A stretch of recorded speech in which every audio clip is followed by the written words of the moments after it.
In a chilly stone building in Avignon, the distant tolling of bells melded with the sound of pens scratching on parchment. The air smelled faintly of incense and old books. A young man followed the sound of the scratching pens. His soft footfalls echoed off the polished stone floors. He stopped when he got to a large room packed with clerics poring over account books. The young man was a priest himself, freshly ordained. His white robes and cloak were brand new. The year was 1355. The young man had come here to the city of Avignon in southern France to seek his fortune at the Pope's court. One richly dressed clergyman looked up from his leather-bound account book at the young priest. He waved him over. Light flashed off the gold and jewel-encrusted rings decorating his fingers. A smile graced his face. "Nephew," he said, "I'm so glad you've come." The young priest kissed his uncle's ring. "My lord bishop." He didn't know what his uncle was bishop of exactly, just that he drew a vast income from his see, along with revenues from a half-dozen other assorted positions. The bishop's actual job was overseeing an arcane and specialized section of the papacy's financial administration here in Avignon. "It's good you're here, nephew. Your cousin Pierre is out on an errand, but cousin Guillaume is over here. He and cousin Etienne will show you what to do." The bishop waved to a pair of round-faced, well-fed young priests huddled over a stack of account books. The young priest was nervous. This was his first day, after all. But surrounded by family here in the papal administration, he began to relax. His future looked bright. The Church of the late Middle Ages, and especially the century the papacy spent in the city of Avignon, is notorious for its corruption, its greed, and its nepotism. It was a time of crisis and creativity in the late medieval world's most important institution. That is what we'll talk about here today.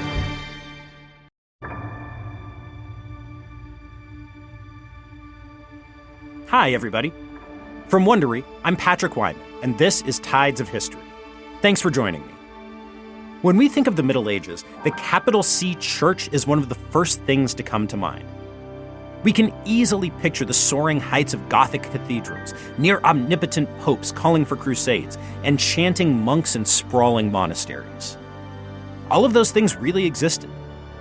As imprecise and amorphous a term as it is, the Middle Ages can be defined, among other things, as an age of faith. The institutional church was the vehicle for and the expression of that faith. By the year 1300, there was one singular church in Western Europe, and it was everywhere. Every village had its parish church with a priest who may or may not have been a paragon of faith and clean living. Monasteries endowed with rich lands dotted the countryside from Sicily to Scotland. Wandering friars like Franciscans and Dominicans preached to eager crowds of listeners in cities and towns. Bishops ruled their sees from those delicately massive Gothic cathedrals. At the center of it all was the Pope, usually in Rome, pulling the levers of that whole vast machine. But while we can define the late Middle Ages by religion, it's important to understand that this includes the paradoxes found within it. On the one hand, this was a golden age of faith. Lay people took creative new paths to showing their devotion. They formed new religious organizations like confraternities to channel their faith and works in concrete ways. Books of Hours, those devotional texts we've talked about a few months back, were produced for lay readers by the hundreds and thousands. This was the rising tide of popular feeling that eventually produced the Reformation. But on the other hand, this was a time of crisis for the institutional church. The medieval church had reached its apex in the first half of the 13th century. A succession of powerful popes succeeded in establishing themselves as the most important figures in Europe. They were the central figures in a wide-ranging network of institutions, property, money, and beliefs. But by the end of the 13th century, the tides were turning. Corruption spread, and rising states and kings had snatched back the power and the privileges that the church had worked so hard to acquire. The papacy fled Rome for Avignon in southern France. Eventually, two different popes strove for ultimate authority, each simultaneously claiming the title while excommunicating the other, for nearly 40 years. This was the Great Western Schism, and it rocked the church to its core. This church in crisis is both a prologue to the Reformation and an epilogue to the glories of the high medieval church. The Church of the late Middle Ages, from about 1300 on, is stuck between these two poles of epilogue and prologue. On the one hand, universal papal monarchy over all of Europe had seemed so tantalizingly close, and those ideas were still present in this time. On the other hand, the currents that would eventually burst the dam of the institutional church in the first few decades of the 16th century were also present. We need to emphasize both of these ideas of this period as epilogue and prologue simultaneously, because it's the only way to fully understand the church of this time. How the institutional church played into all of that, especially the papacy at the center of it all, is the focus of today's episode. Next time, we'll shift a bit and look at how the church in this time drew boundaries around belief and practice, heresy, witch hunts, and inquisition. Aside from a brief introduction in the first episode on the Reformation, we haven't really spent much time here on Tides talking about the institutional church. So to begin, let's figure out exactly what that means. By the end of the 13th century, the medieval church had become an immense, all-encompassing organization. It seeped into the lives of pretty much every Western European. Beginning with the reforming Pope Gregory VII in the 1070s, popes had made greater and greater and greater claims to authority. This process culminated in the first half of the 13th century with towering popes like Innocent III. This is the period that gave us the Fourth Lateran Council with its requirements for confession and communion, along with the idea of the seven sacraments. The middle of the 13th century also saw the beginnings of Inquisition and the systematic persecution of heretics. As the power of the popes grew, so too did the church's grip on Christian lives in Western Europe. At its peak, in this period, the popes were basically sacral monarchs. They were holy rulers who claimed jurisdiction over all the secular monarchs of Europe. These claims weren't mere pretensions either. Conflicts between popes and kings often went in the pope's direction. In the late 12th century, there were repeated conflicts between King Henry II of England and Pope Alexander III. Those conflicts usually played out in Alexander's favor. Henry II was the most powerful secular ruler in Europe. Now, this doesn't mean that the church as a whole was independent of secular authority. Far from it. But it was way more self-contained in this period than it had been before or would be after. The growth of papal power was accompanied by a formidable governmental apparatus and a sophisticated legal justification for church authority. You did not mess around with a high medieval pope or even a bishop lightly. There were consequences both in this world and for your immortal soul. By the end of the 13th century, that situation was starting to reverse itself. The rising states and kings of that age, guys like Edward I of England, the bad guy in Braveheart, and our old friend Philip the Fair of France, well, they snatched back power and wealth from the church whenever they could. A specific tax here, a piece of property there, some legal authority over there. They chipped away piece by piece, and occasionally that steady erosion of power boiled over into something much more dramatic. But before we reach those dramatic moments, we need to take a quick step back here. I've talked about the papacy, but what do we mean when we say the church? How are we supposed to understand it? There's no simple answer to that question. Luckily, a lot of high and late medieval thinkers were really preoccupied with it. They've given us some answers that we can apply here. Basically, to really grasp what the medieval church was, we have to think about it on two different levels. First, the church was a mystical body, a corpus mysticum in Latin, that contained within it the collective body of all Christians. If you were a Christian, specifically a Christian in Western Europe, you belonged to the church. This was not voluntary. Second, the church was at the same time a legal corporation that was capable of property ownership. Put those two things together, and you've got a church that simultaneously had both sacramental and governmental functions, but with a distance, kind of, between them. The person of the Pope united those two functions. He literally embodied the church as a whole. But this description of the church is just a conceptual guide, not a practical description. In reality, the church was a sprawling and overlapping collection of institutions, offices, groups, and individual people. There was a bewildering array of different stakeholders. The Pope sat at the top of the hierarchy, of course, with his centralized bureaucracy. That bureaucracy was called the Curia.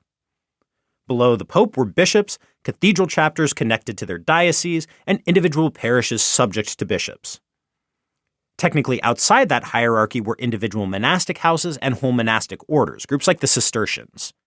There were wandering preaching orders, most prominently the Franciscans, the Dominicans, the Augustinians, and the Carmelites. If that weren't enough, there were also military orders like the Templars, the Hospitallers, and the Teutonic Knights. They were knights, but they took religious vows and they were organized kind of like monastic orders. To make matters even more complicated, university theology faculties were also stakeholders in the institutional church. Alongside these groups of religious, meaning those who took some sort of vow and were subject to canon law, were lay devotional organizations. Finally, there was the mass of the laity itself, the everyday people who attended Mass and who relied on the institutional church for spiritual guidance. I also mentioned the conception of the church as a legal corporation that was capable of property ownership. Practically all of the groups I mentioned, monastic orders, bishops' dioceses, military orders, they owned property, often huge amounts of it. Individual institutions within those broader groups, like a single monastic house or a single priory of a military order, or even a village's parish church, likewise owned property. In this sense, the church was a vast collection of property. This conception of the church as property extended not just to buildings and land, but even to its offices. A bishopric, a slot as a parish priest, an administrative post, and so on, all of which came with income.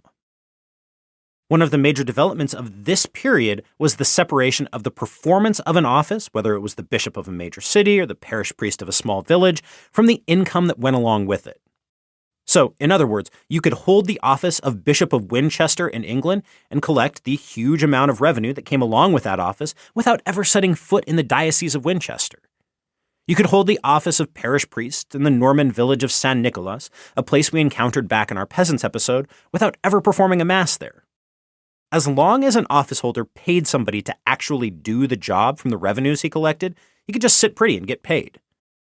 This collection of income without performing the duty was called a benefice. It became increasingly common throughout the 13th and the 14th centuries. By the end of the 14th century, it was common for clergy to hold multiple benefices simultaneously. This practice was called pluralism. Obviously, the potential for abuse of this system of benefices was pretty high. It reeked of corruption, and it would plague the church all the way down to the Reformation. This also created a lot of potential for conflict with secular powers. For example, the revenue from a church office or an institution might actually be owned by a king or a noble. As the 13th century drew to a close, the papacy had become an overgrown monstrosity. Its tentacles were everywhere. Its overstretched authority consistently tried to grab hold of new jurisdictions while fighting to maintain what it already had. Petitions and requests for involvement in local affairs bombarded the overloaded central bureaucracy in Rome. At the same time, though, the authority of the papacy was under attack. Its prestige had been shot by a series of events in the second half of the 13th century, including ceaseless conflict with secular rulers and a series of confused and disputed papal elections. To make matters worse, groups of local and regional clergy resisted its increasingly harsh financial demands.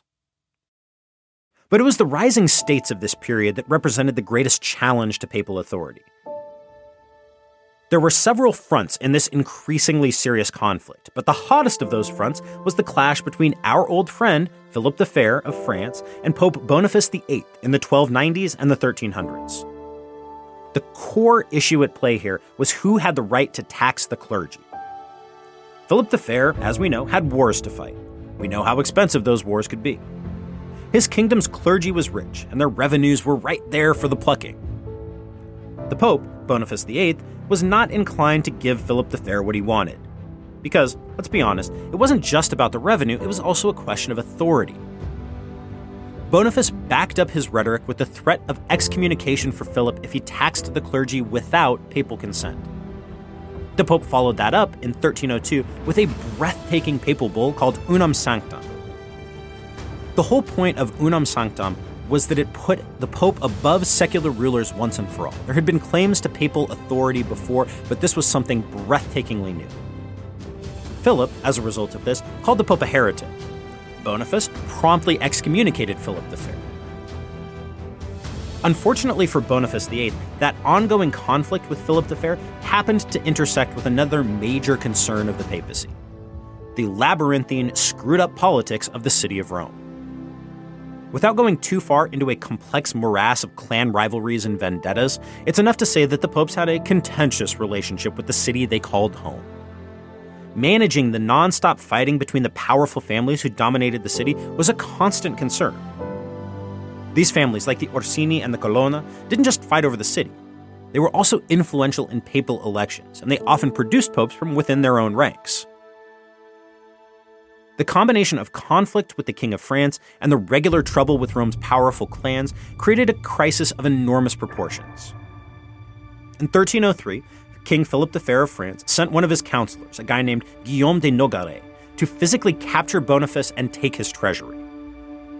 In conjunction with the Colonna family, one of Boniface's most dangerous enemies, Nogaret seized Boniface. He literally grabbed him and took him hostage at the town of Anagni outside Rome. Boniface was apparently beaten and very nearly executed. The townspeople managed to free the beleaguered pope, but Boniface died a month later. This was a shocking turn of events. The popes who followed Boniface were hyper-aware of what the French king could and would do to them. They were also aware of how the city of Rome itself had played into Boniface's problems. And so, a new pope named Clement V hit the road and headed for France. The city of Avignon, in the south of the region, would be home to the papacy for most of the next century. The Avignon papacy, as this period of residence in the southern French city is called, has gotten a bad rap pretty much since it started in 1309. The famous humanist Petrarch, for example, called it, quote, the Babylonian captivity of the church. That was not a compliment. We're talking decadence, greed, corruption, nepotism on an epic scale, all just another day's work for the Avignon papacy.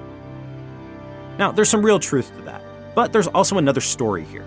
It's one of fundamental institutional change, effective fiscal policy, efficient bureaucratic governance, and the sound management of revenues. We've talked a lot about the quote-unquote rise of the state on this show as one of the hallmarks of this period. No late medieval polity was more state-like than the Avignon papacy. How the papacy handled its business had a long and influential future outside the confines of papal power. I want to come back to something before we continue.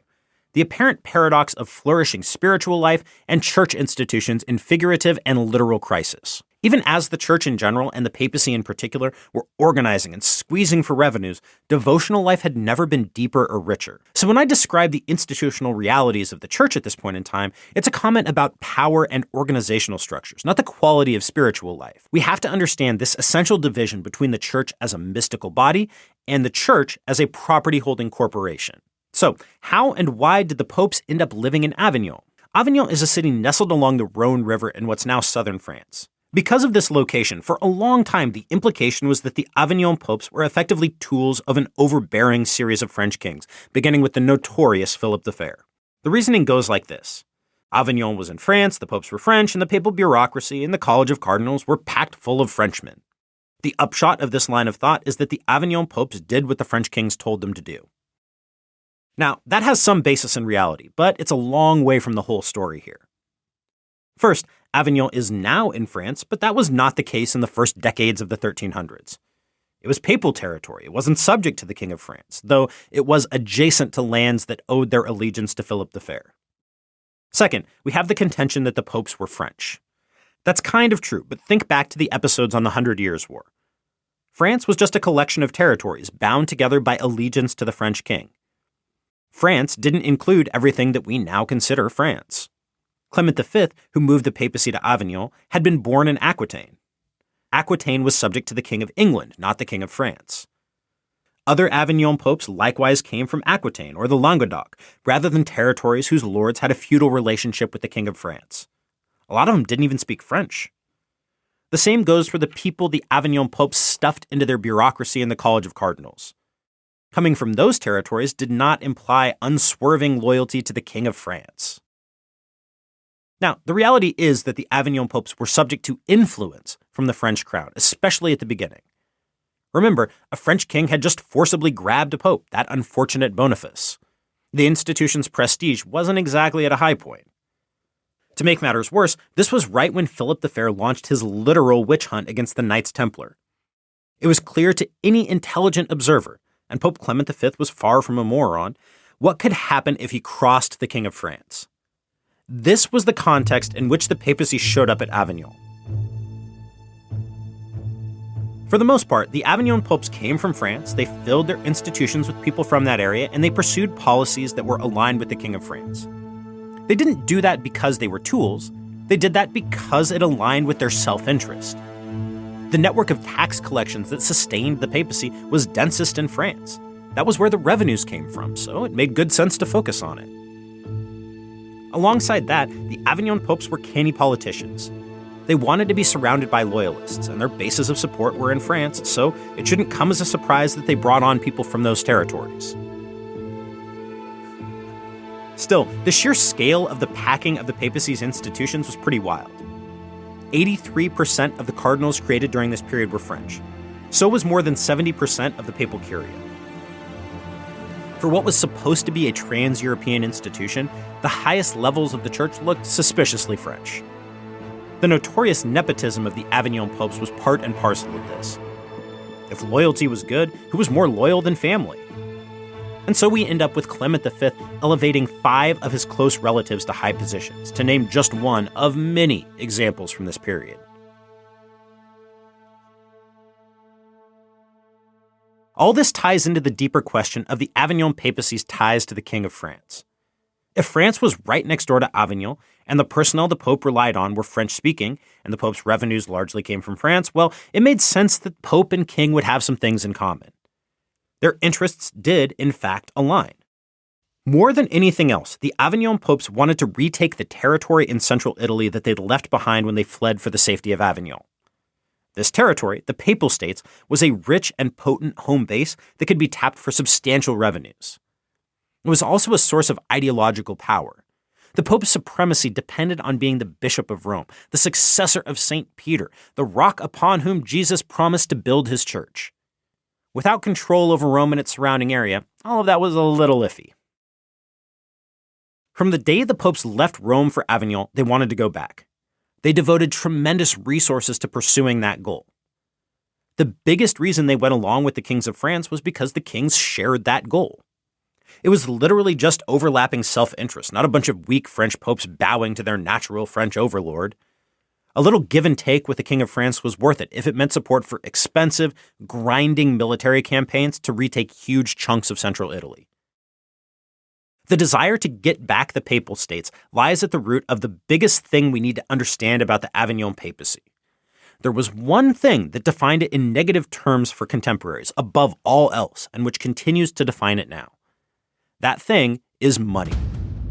When critics like Petrarch railed against the greed and the corruption of the papacy and its Babylonian captivity, this is what they're talking about. So why the focus on money? It mostly revolves around the Papal States.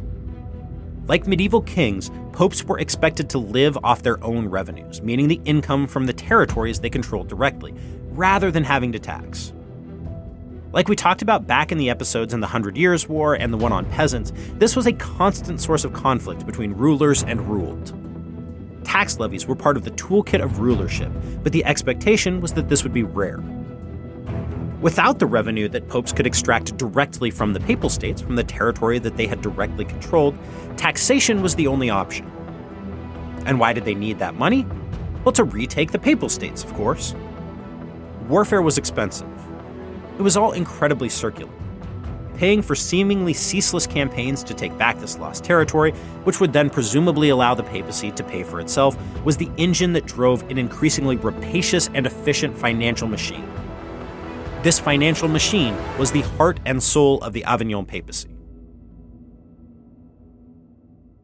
All that money came from several sources. First and foremost, it came from taxes on benefices. These were the salaries associated with church office, but as we talked about, these salaries didn't mean that the holder of the revenue actually had to perform that office. These were pretty sweet gigs, so the papacy took a nice cut off the top as tax revenue. There were thousands of these posts, so that was a pretty big pot of money. Even better, the papal tax collectors also collected fees from office seekers who wanted to hold a benefice in the future. This was called a collation, and it too was highly lucrative. Money also came from fees paid by petitioners who wanted to bring a case through the church courts or directly to the Pope. Now, think about this. There was a vast number of clergy, and the scale of church holdings was huge. Couple that with the sheer number of different conflicts and cases that could come up in this context, and that was another big pile of incoming cash. Third, there was a variety of other petty fees. If a tax collector could put a price on some small misdeed, the papacy would take a cut of it. Bishops who didn't want to do the required visitations of the parishes within their sees could pay a fine to avoid doing it, to name just one of many examples. Fourth, kingdoms and territories that had accepted the status of vassal to the Pope paid seigneurial dues. These were the same as a landholding noble would pay to the king in any other feudal relationship. These weren't small fry kingdoms either. The category included England, Aragon, Naples, and Sicily. So the amounts of money involved could be really substantial. Fifth, and finally, there were special taxes and tithes. These were the ones that caused the most consternation among their targets, the most questions about corruption and greed. The special fees were often billed as quote-unquote crusade taxes, but nobody was planning on sending an army of volunteers to the Holy Land to retake Jerusalem. Instead, the quote-unquote crusade in question meant hiring mercenaries to retake the papal states for the papacy from people who were obviously Christians themselves. If that sounds kind of questionable to you, well, you got plenty of company. Each of these different sources of income was individually lucrative. Put them all together, and you've got a mind-boggling potential for revenue. In order to organize and keep track of all that, the Avignon popes drastically increased the size of their administration, both in Avignon itself and throughout Europe. They appointed specialized collectors, 31 in all, each of whom administered a particular region with the help of an extensive staff. These traveling collectors were famously corrupt and widely hated. According to the historian Joël Rollo-Coster, whose book on the Avignon papacy I've consulted throughout this section, the crimes could be ridiculous in both their extent and their variety. One collector, a guy named Jean Bernier, was later accused of an incredible list of crimes. Here's a few for your enjoyment. Robbing the administration, cheating on taxation rates, excommunicating both the living and the dead, threatening and ransoming, and forging fake documents. Another collector, Jean de Palmis, was charged with 35 total accusations, ranging from rape to drinking from holy chalices. To support these officials, there was a growing centralized staff in Avignon who collated and kept track of all this activity. In conjunction with specialized agents like money changers and cashiers who kept the funds flowing smoothly to Avignon, this financial machine was known as the Chamber. The Chamber wasn't the only growing bureaucracy within the church. There was also the Chancery, which dealt with petitions, excommunications, absolutions, correspondence, and a ton of other stuff. At any given time, it employed hundreds of secretaries, scribes, and other officials.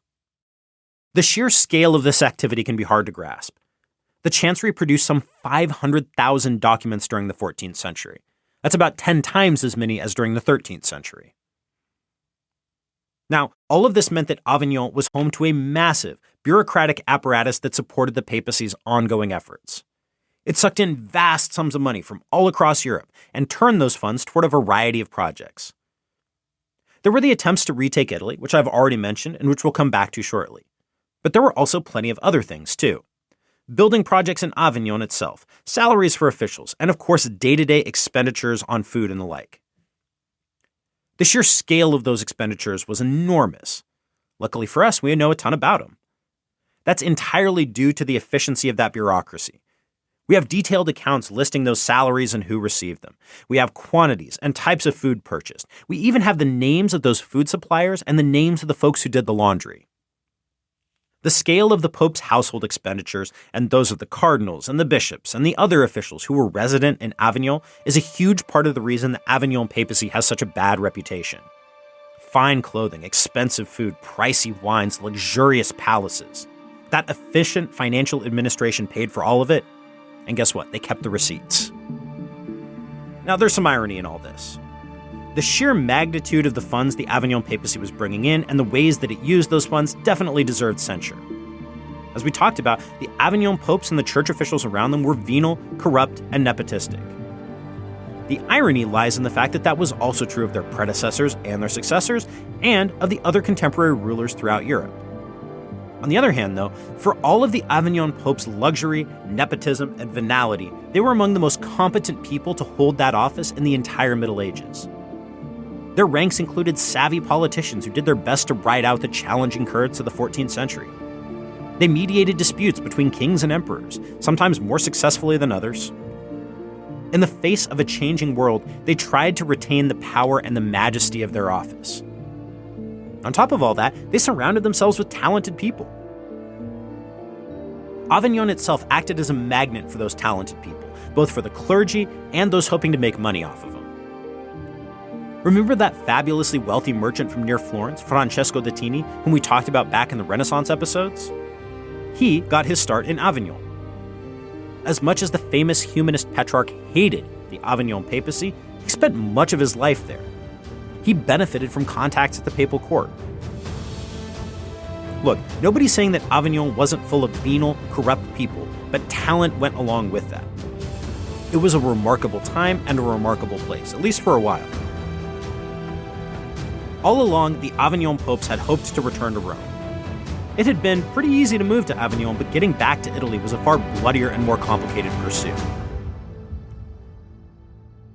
During its time in Avignon, throughout the 14th century, popes had remained deeply involved in Italy and Italian politics.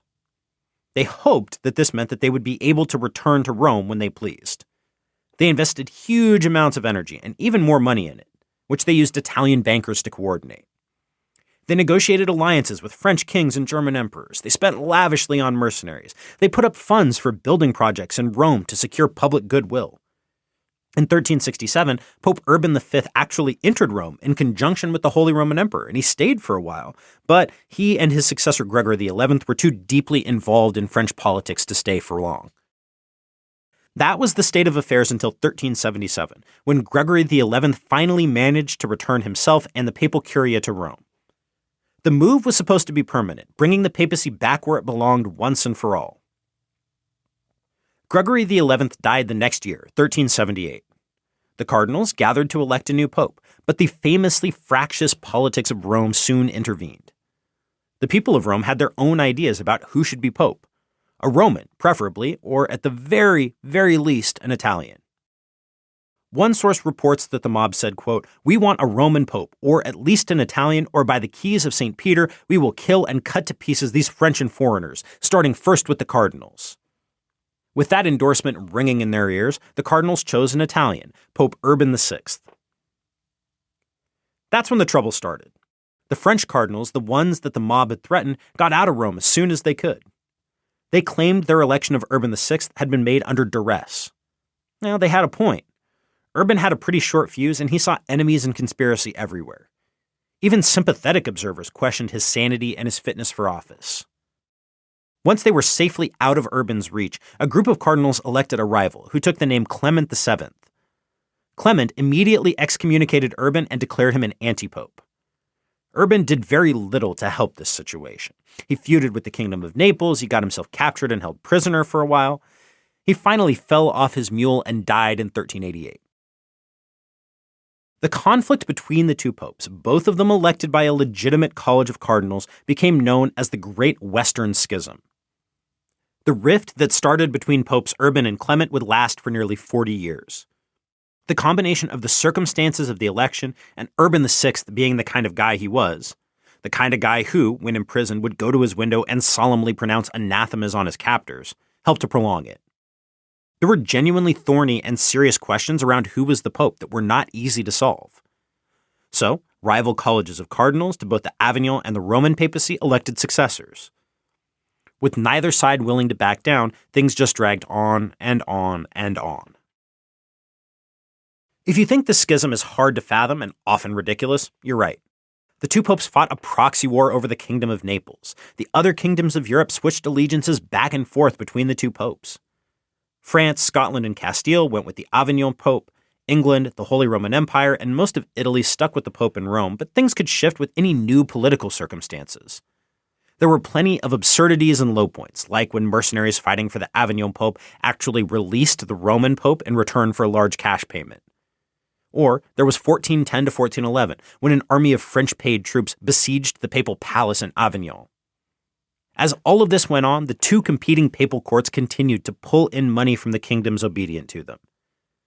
Because the sources of revenue available to each were basically halved, both popes stepped up the financial exactions. Not only did the amounts increase, they got less defensible. It wasn't lost on the folks paying the taxes that there was, another pope out there. Even in France, the heart of the Avignon papacy, the French clergy rebelled. There were anti-clerical and anti-papal sentiments throughout the Middle Ages, if you look for them, but the Great Schism made them much worse. The schism gave proof to claims of corruption. Anybody paying attention could see where the incentives lay for the two competing papacies, squeezing the available resources and paying less attention to behavioral standards and discipline. The Avignon papacy, before it was contested, had gone a long way toward turning the church into a massive collection of property rights to be efficiently exploited. At least with one pope in charge, even if he were in Avignon and not Rome, that guy physically embodied the union of the church as both property-holding corporation and mystical body composed of actual Christians. With two popes, though, that sense of the church was harder and harder to support. At heart, this was a succession dispute, not a matter of salvation, so the schism didn't really provoke a confessional crisis or a religious war. Most European Christians just kind of got on with their lives. If you were heading to your parish church for Mass, it didn't really matter whether the Pope in Rome or the Pope in Avignon eventually got the taxes. But the schism did highlight the hypocrisy of church leadership. Both literate laypeople and clerics weren't shy about expressing their disappointment and sadness at this ridiculous state of affairs. For those who did care enough to seek an end to the Great Schism, the solution was something called conciliarism. Conciliarism was both an intellectual framework and a movement. In its most basic, stripped-down form, conciliarism called for a general council of the church. Both popes would step down simultaneously. This idea was called the via Cassionis, and then the council would select a new pope who was acceptable to everybody. This would end the schism. The University of Paris and a soon-to-be famous theologian named Jean Gerson led the way in this, especially after about 1394. So, while that was the technical definition of conciliarism, it symbolized more than just selecting a new pope. Conciliarism really encompassed the entire structure of church authority. This great council would embody the entire church, and it would hold ultimate authority over it. From a legal and constitutional perspective, conciliarism meant to ground the church in a corporate membership rather than the sole leadership of the pope. It comes back to this idea of the church as both a governmental entity and a spiritual one. This concept of conciliarism would place the governmental functions of the church in the hands of the council. As the schism dragged on, and the 14th century rolled into the 15th, this option became more and more attractive. Now, this was pretty radical. Papal supremacy had repeatedly been strengthened over the course of the 14th century, not to mention this centuries of prior precedent before that. To explicitly fight for the supremacy of councils went in the face of centuries of precedent and doctrine. And yet this is what the Great Schism had created. There was a new environment where large segments of the clergy, including some of the brightest theologians in Europe, were actively looking for alternatives to the very structure that they existed in. It took decades of constant work and argumentation to bring it about. But in 1414, the conciliarists finally got their chance. A general council of the church assembled in Constance, in Switzerland, and got to work. A lot went down at the Council of Constance. As it happened, there were actually 3 different legitimate popes at the moment the council opened. An attempt at electing a compromise pope a few years back had only managed to produce another claimant, rather than ending the schism. Fixing that ridiculous state of affairs was priority number 1, but it took a few years to sort it out. In the meantime, the delegates to the council, 29 cardinals, 134 abbots, 183 bishops and archbishops, around 100 learned theologians and legal theorists, and assorted hangers-on, they dealt with a variety of other issues. First up was fixing the legitimacy of the council itself. This was taken care of with a famous decree known as Haec Sancta. Here's some of the text, which gives a good sense for what conciliarism actually meant. Quote, "This Holy Synod of Constance first declares that this same council legitimately assembled in the Holy Ghost, forming a general council and representing the Catholic Church militant, has its power immediately from Christ, and every one, whatever his state or position, even if it be the papal dignity itself, is bound to obey it in all those things which pertain to the faith and the healing of the said schism, and to the general reformation of the Church of God in head and members. This was pretty ballsy. If the Church was going to solve the problem of the papal schism and create real change, then it needed the authority to do so. Haec Sancta provided that. This flew in the face of the prior 4 centuries of papal theory and doctrine about exactly who ran things. It would be councils, not the Pope, who had supreme authority to reform the Church and end the schism. At this particularly fraught moment, it looked like conciliarism might fundamentally change the Church. For a while, the council lived up to its promise. It dealt with some of the more troublesome heresies that had cropped up in the recent past, namely those of John Wycliffe and Jan Hus. We'll talk about them a little more next week. Wycliffe was long dead at this point, but Hus was naive enough to accept an offer of safe passage to the council. Once there, he thought he'd be able to defend his reforming views. Unfortunately for Hus, the council tried him and burned him at the stake. The council also tried to solve the long and ongoing conflict between the Teutonic Knights, the military order that dominated the Eastern Baltic, and the kingdoms of Poland and Lithuania. The council didn't succeed, but hey, it tried. But the real issue was the schism. By the time the council got to it, there were 3 different popes. None of them wanted to step down. The council got 2 out of 3. The Avignon Pope Benedict XIII refused to step down, but by that point the schism was effectively over. The council elected a new pope, Martin V, in 1417. Benedict XIII was excommunicated and declared a stubborn schismatic, and only the Kingdom of Aragon stayed obedient to him. Benedict died a few years later and elected a successor, who finally gave up his title in 1429 in return for the pretty sweet bishopric of Majorca. But the schism was basically over in 1417 with Martin V's election. The council wrapped up the next year. Martin V returned to Rome to set about rebuilding the structures of papal authority after 40 years of chaos. This moment was effectively the high watermark of the whole conciliar movement. The council had accomplished its primary goal, ending the schism. As for the rest of its aims, namely subordinating the papacy to the body of the Church as represented by a council, well, that part wasn't going to happen. It's not that the conciliarists didn't try. They held another major council, first located at Basel and then at Florence, but this ended up producing open conflict with the Pope about matters of ultimate authority. There would be another schism as the council attempted to depose the Pope. It took years of desperate fighting by Eugene IV, Martin V's successor, to keep his authority. In the end, the constant fighting between council and Pope was more than the secular rulers of Europe were willing to take. The Holy Roman Emperor and the King of France both intervened, and it was the papacy who came out on top. Eugene's successor, a guy named Nicholas V, was the first of the true Renaissance popes. He began the single most important trend in papal history for the next couple of centuries. Nicholas rooted himself and the institution he controlled in Rome specifically and the papal states in the Italian peninsula more generally. At its peak in the 13th century, the papacy and the Church had been an almost universal institution, at least as far as Western Europe was concerned.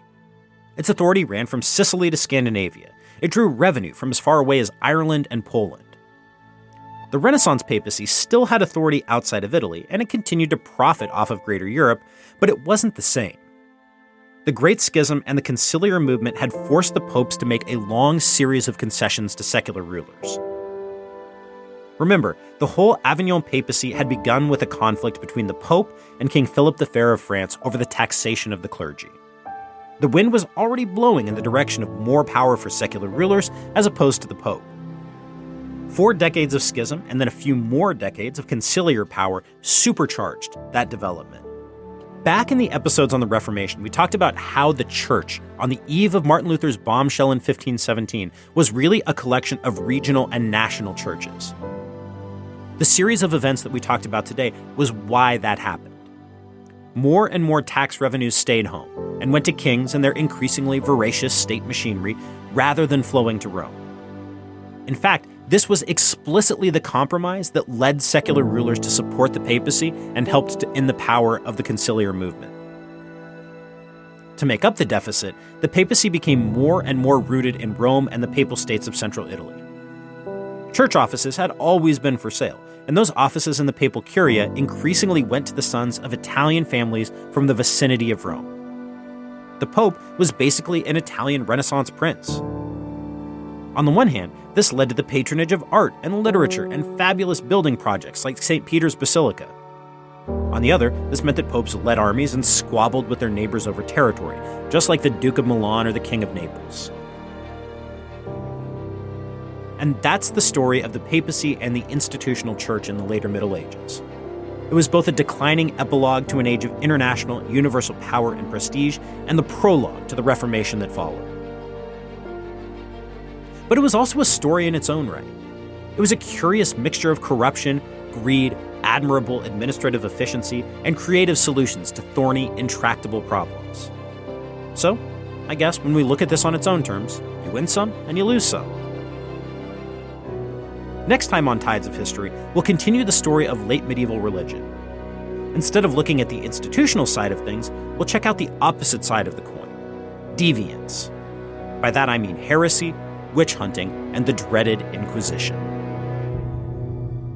Until then, thanks so much for joining me. Be sure and drop me a line if you'd like to chat about the fall of the Roman Empire or the rise of the modern world. You can find me on Twitter at Patrick_Wyman or on Facebook at Patrick Wyman MMA. You can follow the show at Tides History. On a totally random note, I don't know if any of you are fans of Jeopardy, but I will be on Jeopardy on Thursday, October 11th. So if you feel like watching, check it out. Tides of History is written and narrated by me, Patrick Wyman. The sound designer is Jeff Schmidt. The sound engineer is Sergio Enriquez. From Wondery, the executive producer is Hernan Lopez. The producer is Leah Sutherland. Thanks again for listening. Until next time, from Wondery, this has been Tides of History.